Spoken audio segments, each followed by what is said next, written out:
Sous leurs airs de touristes dans les rues de Paris, voici les Pacific Warriors, les combattants de l'océan Pacifique comme ils se sont surnommés. Chez eux, le changement climatique est déjà une réalité. Ces 12 jeunes, venus de 12 îles différentes, font le tour du monde pour le faire savoir. L'humidité est beaucoup plus importante et cela affecte les récoltes, ce qui veut dire moins de nourriture sur la table.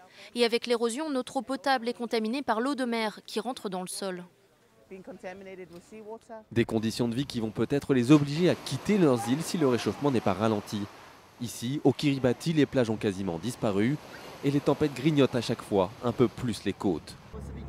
Niten vient des îles Marshall. Pour lui, il est urgent d'arrêter de consommer du pétrole et du charbon, les causes principales du réchauffement climatique.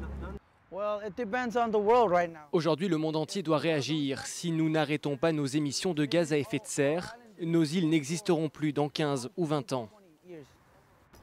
Une prise de conscience que les 12 jeunes ont commencé à observer lors de leur passage en France et en Europe.